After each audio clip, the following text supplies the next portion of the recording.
Illinois, that's a long way. Birmingham. Birmingham, Birmingham. All right, man. Yeah, I know Birmingham. Alabama. All right, where in Alabama? What area? Florence. Yes. Oh, I seen other people from Florence. Yeah. Cool. I've been there. Nice little town. Yeah. Have fun. Don't get into too much trouble. No, this is wild. Yeah. But guess what? It's the people from Alabama that come here to make it fun. Yeah. So it's you guys. Yo, where y'all from? Where y'all from, man? Alabama. Bama. Bama, what city? Troy, Montgomery. Troy. Yeah, Wow. The gum. All right. Yes, sir. I'm from Illinois. I'm an electrician. Awesome. You guys stay safe. Yo, have fun, bro. Alabama. All right, we're in Alabama. Birmingham. All right, Birmingham. What's up? Have fun in Birmingham. Yo, Auburn or Alabama? What do you guys like? All right, go Tigers. All right, there you go. What's good? Hey, yo, where you from, though? Alabama. What part of Alabama? Birmingham. All right, Birmingham, bro. All right, man. First, I was sleeping in my car over on East Knoxville. It's a pretty rough area.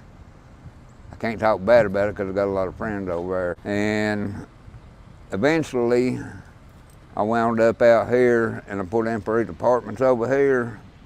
And they told me that I couldn't have straight people for friends. Mm-hmm. They said, you're guilty by association. Yes, sir. And told me I had to leave and everything else if I got caught around them, passing them food or anything. Mm-hmm. That never stopped me. I go out, I go to the food pantries, I get enough food where I can feed me, him, his dad, and the dog. The heat, the humidity, the piss ants, the mosquitoes, little white gnats that fly around out of the trees at dusk, dark. Not right now, but when it's hot. Okay, now if I'm standing here in Tennessee somewhere, he's way up here in New York, and so he decides one day, or Washington, they say, and he decides one day, well, these people's going through it enough, we're gonna have to do something to help them. I got a thinking an address, but we're more or less like Lester, Georgia, All right. and a mile down the dirt road in the country. 1 year, swear to God, and decided to revert to the pigeons. Further out I got, the more they started coming in 2s and 3s, 1s and 2s. These are really good people in this combine. They're very, very generous to help a young friar. I'm gonna say that off the spot. They help me. They're gonna help him. And it's basically help a person out to get the birds in the loft, and then they're on their own. Well, it's one of them situations where you're either interested or you're not. Yep. And the people who are, they go at it full steam. It's one of them situations where most people are not, excuse my French, they're not half-assing it, that people get in it, they either get into it head over heels or they don't even play with it, you know. But then money comes into part. A lot of people wants to fly, and they look at the money dollars and building a loft and this and a clock, and you know the planets lined up to where I took some money from my house and put it in this, and there you go. Yeah, like this right here was the superintendent's house. It's owned by the Historical Society here in Tallahassee. They're actually thinking about selling it. Hopefully someone will come in and do like a bed and breakfast there in 2009, and he says he's going to rebuild it and stuff, but you know, I don't know. Our hopes are to get this thing maybe structurally sound and get someone to come in and repurpose it as a hotel or a restaurant or something like it used to be. He used to have a buffet that pulled people from all around on Sundays, especially after church. People from Montgomery, Auburn would come here. So we have a lot of old structures that were built, oh man, they're over 100 years old, you know, and we want to get this revitalized downtown here. As you can see where he's trying to do some work on it right here. If you look up, you get some shots of that. But yeah, we have like 2 or 3 of these in town. Little library here, but this structure right here burned in 2009, the Hotel Tallahassee, and it was a major draw. Every time I'm out of town and I tell someone where I'm from, oh, the Hotel Tallahassee, I love their food. I'm like, well, you haven't been there in over 10 years because it burned, and has not been open, but hopefully he can renovate it one day or either sell it to someone that wants to renovate it. But we have a lot of buildings that are vacant down here that we want to, remodel, and hopefully someone come in and buy them and remodel them and get some business thriving down here. We got this downtown streetscape project that we're about to do down here. All right, you see that burning bush down there, the red one? Yeah. I came out of our alleyway one time. Yeah. They had plowed and everything. What they've done is they got it down to the ice. Well, they put a little barricade there up on the alleyway. But anyway, I come busting through, and I went down as far as that burning bush. Oh my God. Sideways. This is not bad. Of course, we don't have the winters we used to have. Yeah, I've heard that from everybody up here. Well, global warming. Look at Miami, how much the seawater's raising. Yeah, I grew up down there. I've never seen the seawater raise, but I've seen them hurricanes get crazy. Oh yeah, especially this year. Yes, sir. We have a couple fellas that used to live in Miami. One of them was from here, so they came back up here, and I think somebody told me that was one of the reasons why they sold their place down there, because well, you got to go to 19, don't you? Is that the way you're going? I think there's an interstate too, right? Yeah, you get on 19 over at Summersville. Okay. And then you take 19 north to I-79. Yes, sir, that's the one. And that'll take you. Drive anyway.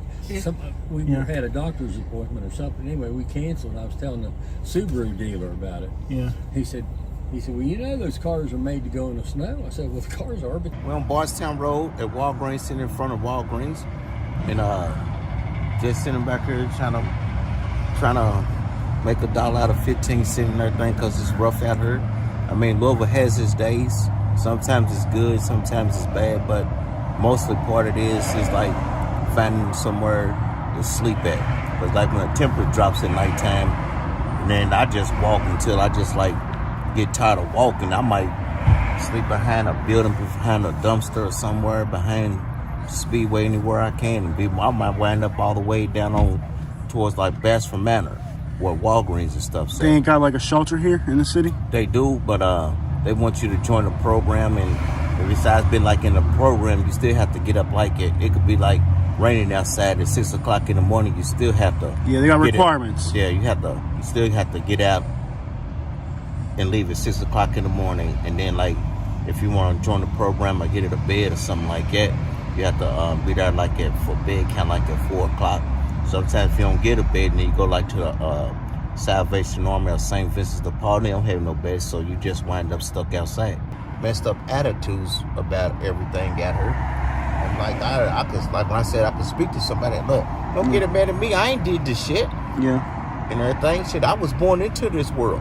Be honest with you, Louisville's the best place to be as homeless, because you can't go nowhere else besides, well, you can, but they don't have the benefits anywhere else. But Louisville's, Louisville's the number one spot to go to, because a lot of people come from different places, and they here. Yeah. What's your name? Christina. Christina? George. You guys are originally from Miami? Yeah, from Hialeah. Born and raised in Hialeah. Are you guys Cuban American or from American? American Cuban parents. Okay, so Cuban American or American Cuban. Cool. Do you consider yourself more Cuban or American? Mix of both, but a little bit American, of both. I consider myself more American. More American? Okay. So Gotcha. Do you guys speak both languages? I speak 8. English? you speak 8. I speak 8 languages, yeah. What are they? French, Italian, Portuguese, Turkish, sign language, Arabic. Você fala português? Sim. Que coisa. Eu falo espanhol, English, muito pouquinho português. So you speak 8 languages? Yeah. So, yeah, I got you. So good, man. How do you guys end up out here? I mean, obviously, how far do you get in schooling? I'm a high school graduate. High school graduate? Do you finish high school too? Mm-hmm. Any one of you guys have college? No college, but I was an insurance agent for about 15 to 18 years. Okay. So tell me the journey of getting up out here, ending up out here. We lived in North Miami Beach, paying $1,300 rent, and when the real estate blew up, landlord came, she wanted $2,500, and we just couldn't afford it. Wow. So we got evicted. You went from 13 to 25? Mm-hmm. In one shot. How long ago was that? 2 years ago. Yeah, you're not. Yo, they went from 13 to what? To 2,500. And it was like rinky-dink apartments, nothing updated, everything falling apart. Well, right there for 151 and Northeast 6. Northeast 6. I was born and raised in Georgia. I was staying in the house with my brothers down in Cumming, Georgia. One of my brothers, in special, had a mind of a 10-year-old kid. Back last year, he became very sick and went to the hospital. When he went to the hospital, they said he had a stroke. Because of my brother passing away, and I was staying in the house with him, my other brothers put all my stuff in the dumpster. So now I'm living out of a bag. I got nowhere to stay except on the sidewalk. I've been on the streets now for almost, well, a little over a year and a couple of days. My brothers call me the lover because I date outside my race. I don't care what they call me, I don't care. When you love somebody, you love them. Again, I didn't know what that meant. My brother called me 45 times a day on this phone right here. He has service with for Ride and Waters for 30 years in my name. They tell you if you have a sign and you flagging it to try to get help, they'll put you in jail for it. They'll give you a place to stay. For panhandling. For panhandling, that's what it's called. If you have a sign like mine, I'm not asking for nothing.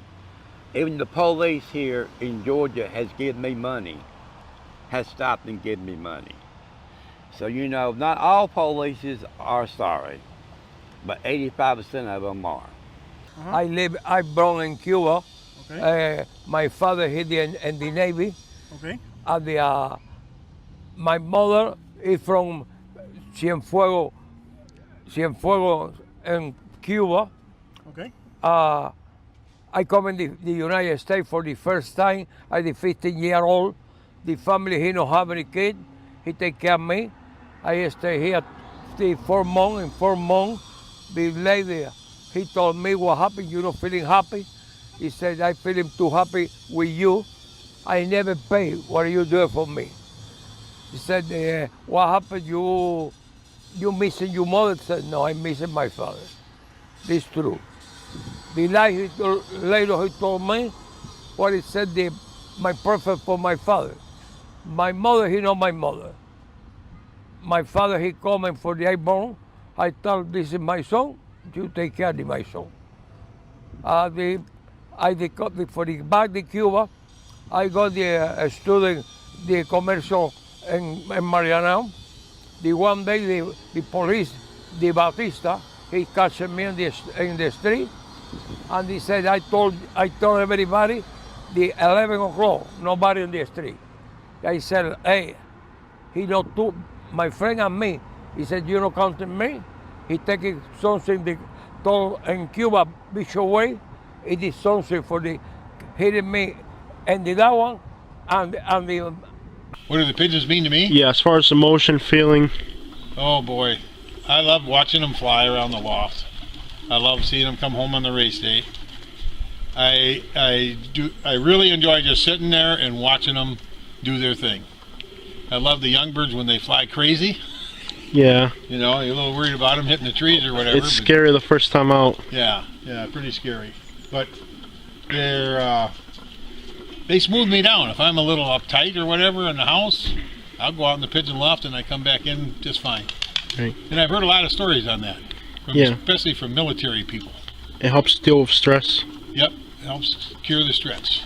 Yep. Started it in 1975, and two other gentlemen from Princeton, a little closer. And we decided to have a club and rounded up a couple more members, one over in Princeton and one in Portage. And so we started the club and had our first season in Young Birds of 1975. Fritz and Johnny send birds down there every year. You know Freak. Yeah, you know Fritz? Yeah, I met him before. He has a second home down in Naples where I live. Yes, he does. Yeah. Every year, he doesn't raise all of his young birds. because he'd gone to Florida in the winter. It's a lot nicer down there during the winter than it is up here, I guess. Yeah, it's warmer, that's for sure. But yeah, when he buys birds out, he'll buy a kit of 20 birds, and it takes 10 of those and sends them off to special races, and then he flies the other ones in the club. We had in our area in New England and Rhode Island and southern Massachusetts, we had 300 fanciers at one time. I don't know how many there are now, but we had a good concentration, but not as close.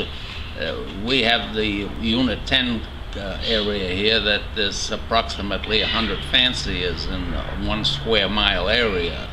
My 4 neighbors around me, they're all pigeon fanciers, so in every yard there's almost a loft there. Fanciers here, most of them are non-working, they're retired, and the people that come here to fly pigeons, most of the time pigeons is a full-time job for them. Southern Rhode Island for 3 days every season after the young bird season ended, and it was owned by Charles F. Watkins. Mr. Watkins wanted me to organize the New England Open 600-mile race. My name is Derek. I'm from upstate New York. She was supposedly an Uber driver, but she would be gone for like 4 days, and she had some regurgitated water system out back or whatever. I hate that crap, bro. Man, so they would come and whatever these people, I don't know, I've never seen any one of them or who they were, but I know one thing, it brought me back to live combat because they were shooting at me and I was shooting at them. And this was a non-stop thing for about 2 weeks. Yeah. Police wouldn't come out, police wouldn't do nothing. Yeah. I didn't realize where I was. Were you in the place they call the Triangle? Yes, something like that. Yeah, like and they're all high metals, palm metals I call them. Yeah. Yeah, and I got him, navigated my way all through there, man, with these people, man, and it brought me really. It was a flashback to being in combat, really. Yeah, Lehigh's crazy. And that's what I realized there. I wasn't there that long, but for the time I was there, yes, it was definitely. But I don't show it, you know, and being out here. Has definitely changed my whole perspective on. I've been around the world. I've been in 2 combats. I've been in a lot of places. But me coming here, this is God's walk for me. That's all I can say. Because I never put my finger on the map and said, I'm coming to Port Charlotte, Florida to live in the woods. You know, not by any means. I feel like I was put here for a purpose. Hey, I'm David Thomas. All right. And I just met Mr. Jose. And people are just going, oh, you're a local celebrity, but I'm not. All I am is a guy with a caring heart. I love knowing that people are going to. We have a contest called Win a Date with David. All right. What's going on? Because back when we got our first stimulus, I made an open invitation to Applebee's, the world's greatest Applebee's in Prattville, right? So I said, attention, single ladies, no one who's married. You have to be specific there. Because no, you don't want to get gut shot nowadays. Because you don't want no disgruntled man being like, if I can't have her, no one can. You be like, okay, Batman, calm down. So I made this open invite to come hang out in this glorious town, Prattville, at the Applebee's. Well, no one came. Heartbreak City. So I didn't give up though. I didn't give up. And when we got our 600, our stimmy, not our stimulus, I posted again, come to Applebee's. Not even one bite again. People were loving it. I said, well, I'm going to have to just go back to the basics. I started posting how because I got potholes fixed. Started posting hey, ladies, if you're looking for love, you found the right man. And then I love photo editing, so I'll be putting pictures of myself in situations that okay, what's funny? You see this 39-year-old male trying to find the ultimate thing that people are always trying to find, true love. My name is Cody Poche. We in Marrero, Louisiana. Been knowing this handsome fella for about a year on Facebook. Yeah. And it's an honor to get to meet him in person today, him and his wife. So we're glad to have him down here in Marrero. Thanks, man. Pleasure to be here. And I really enjoyed being out here seeing New Orleans. And next time we got to plan more time so we can have more time I to know, hang out, man. I didn't have time. But tell these people why you have pigeons. Why do you have these animals? These pigeons are my out. I might as well say whenever I'm having a bad day, I come in the loft and, you know, just have a little peace of mind. I have a little, it's therapy for me. So it's my way to relax, forget everything else about what's going on. It's just me and the birds, focusing on them, talking with them, feeding them, taking care of them. That's my therapy, and that helps me to go about my daily life.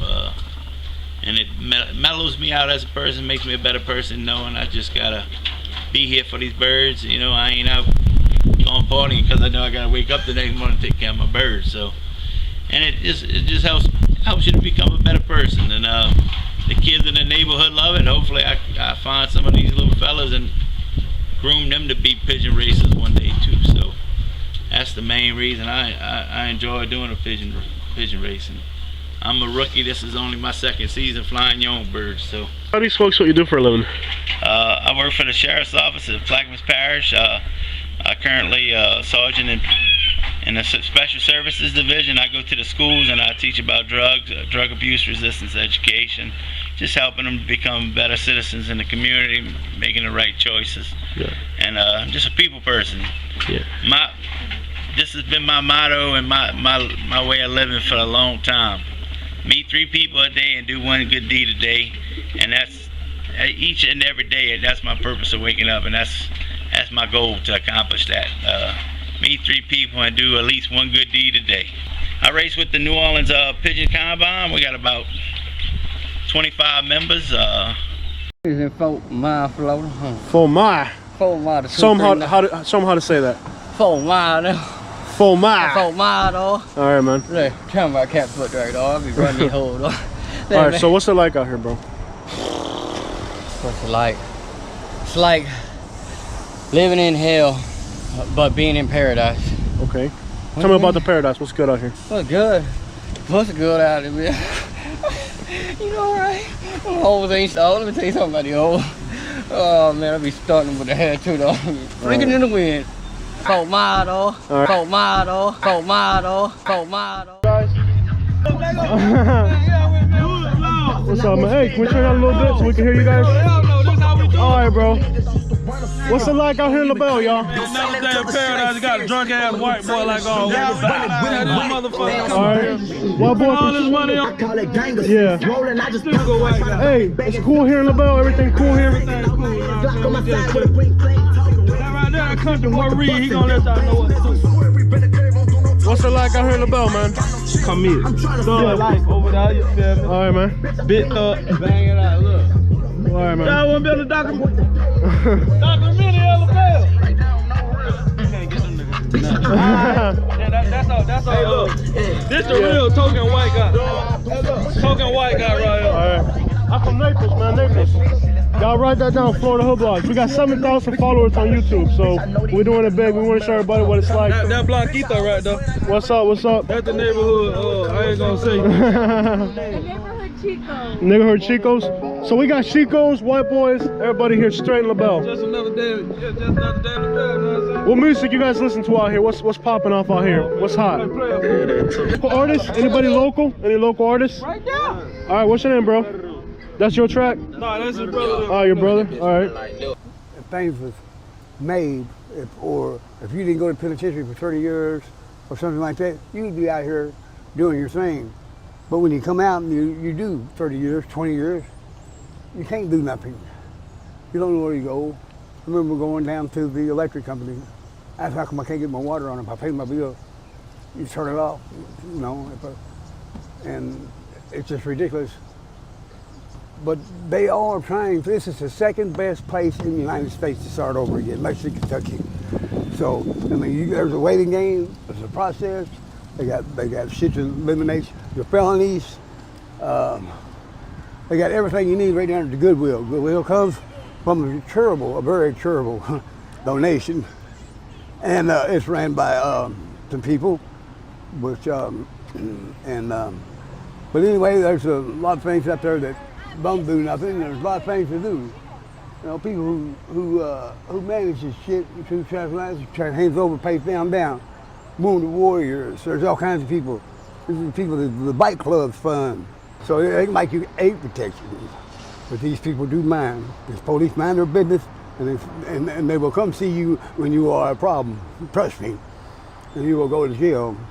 They give up a lot of slack out here, but you will go to jail if you buck. All right, my man. So break it down. What's your name, sir? Sumvert. Cool, bro. Yeah, man. I've been shooting ice all the way down from Bradenton, jerking me gherkin broad daylight, dude. No bullshit. And they're fucking out, fucking watching. Fucking everybody's out. Fucking everybody. So, no bullshit. I wouldn't lie to you, brother. Okay. Yeah. So yeah. where are you originally from, sir? Here. I was born and raised Sarasota Memorial Hospital. I was raised up in South Venice.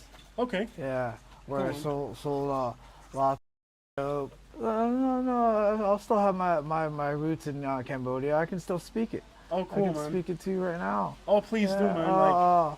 Tell me. Akuntran, Mongbaman Chukacha. I said thank you for this. And what time is it? Smoke some. Yeah, that's what I said. Yeah, that's what I did. Okay. Sold a lot of. I'm Mike Johnson. Mike Johnson. Yeah. Where are you originally from? Greenville, South Carolina. All right, South Carolina. So, tell me about coming to Florida. Coming to Florida, I come down here for a girl, end up on the street. So be it. Okay. Been here ever since. All right. So, you were born in the Carolinas. Yeah. What was your childhood like growing up? I come from a good home. You know, I'm the only homeless person ever come out of my family. So. Okay. You know, I had a good childhood. Yeah. What do you do for fun growing up? I would do a lot of hunting and fishing, things like that. You did a hunting? Oh yeah. What would you hunt for? Deer. Deer hunting? Yes, sir. What's your best trophy? The little 8-pointer. Okay. Out of Newberry, South Carolina. Okay. So when you guys go hunting out there, it's like, is it a season? How's all that work? Yeah, it's seasonal. Mine coming out after so many years. We just want to try to live a sober life, and we're going to try that this time. Okay. You know, it wouldn't work in the rest of the way. Income, cost of living, or your yeah, personal? me not being from here, not having an ID, get work, stuff like that. A little laziness. You know, if it ain't Christmas, it's kind of hard for them to give me. They don't give me a lot. Oh, no, yeah. You think people in South Carolina were more generous? Yes. Okay. That's fair. Yeah, I would say that a little bit. I mean, it's just we come down to Florida to the retirement capital of the world and plant our little butts in it. And you know, they work their whole lives to get here, and we just so happen to move right on in. Yeah. Yeah, they don't like that shit. We had Martin Luther King Boulevard and Interstate I-10 in Beaumont, Texas. Well, my name's Larry Hicks, and I'm homeless because I was in the hospital 5 weeks with pneumonia. I was on the oxygen machine 5 months. All right. I broke my leg and stuff. But now I'm getting better, and I'm trying to make an effort. And I meet a lot of homeless people, and a lot of them are drug addicts, and ain't nothing wrong with them. They're lazy. All right, so when I pull it up, he ain't crap. He ain't crap. Because I've been picking up trash all morning. That's really trash in there? Show it to me, man. There it is, right. All right. That's real trash. All right. The bags over there is real trash. All right, so you really working for it? I'm really working. To show that all homeless people are not lazy. Yeah. Crackheads over there are lazy. they do drugs all day. Yeah. And they get mad when people don't give them money. Yeah. And then when they don't get money, they go steal. But you working. I'm working. You're doing something for society. And my sign says that I'm an electrician. I have multiple trades, and I want work. Yeah. Everything costs so much you can't afford to live down here anymore. You know, everything's went up in prices. You know. Yeah, I agree. I mean, you can't afford to rent something for $2,800 a month when it's an $800 apartment. You know, just things are very expensive. No, I stay in hotels, but I ain't gonna pay $170 at night to a hotel. You know, it's okay. You know, it's just too expensive. You know, so you're gonna get around every corner you possibly can so you can eat every day instead of, you know, you got to eat. Well, there were the, you know, opportunities. We had work. You know, we cleaned up toxic waste. I had a lot of work. You know, $385 million, and a guy got elected. You know, and he took it all away, and he's supposed to be a environmentalist. The problem is that all these, Cargill is the company's name that's behind everything. They own Vanguard, BlackRock, They own Jeff Bezos, they own Walmart, they own McDonald's. They're the money source, and they tell everybody what's going on. They start the wars, they start all the trouble. Well, they call me Tumbleweed. You told me you've been out here how many years? 30 years. Okay, I got drafted when I was 17. Out of high school, 3 months out of high school, I got drafted in the service. I went to Cambodia, came back. And then when my family found out, they didn't want nothing to do with me. So I got a lot of pride. And I haven't seen them in 30 years. And I'll keep it that way for now. But living on the streets, I traveled the whole United States. My dad left me $35,000. And I traveled everywhere. But I always went to the hood because I had an. And you know, they have their problems when they were kids, and they won't let it go. So I don't really talk to them much because I say my piece. My name is Kathy Pittman. Okay, Miss Pittman. We are in the Tampa metro area, and you are unfortunately living in a car with a dog. Yes. Tell me your journey, how you ended up out here. I lost a few family members, and I just was not financially able to afford anything by myself. I was with my fiance for 28 years, and he passed away, and a lot of things changed. So me and my dog China are living out of the car. I do work. I'm just not able financially to afford a place by myself. I joined the Army, and I had an accident on my back. I got ran over by a Jeep, and it's just not showing. They say muscle spasms, and I may be in pain the rest of my life. So I decided to leave the small town and come up here where the big place is, and try to be more comfortable. And maybe it's nice day. It's been starting getting cold, and arthritis is making my teeth hurt. Okay. I got a toothache right here when it gets cold. And I'd really like the warm weather, but I can live in the cold weather. And I go see the doctor on a regular basis, and they keep treating with me, give me extra medicine, pain medicine. And they got some aluminum, like Bengay, and to rub on my sore pain. And sometimes I can't find it where I put it up. And I just got to sit down and concentrate where I hit it at.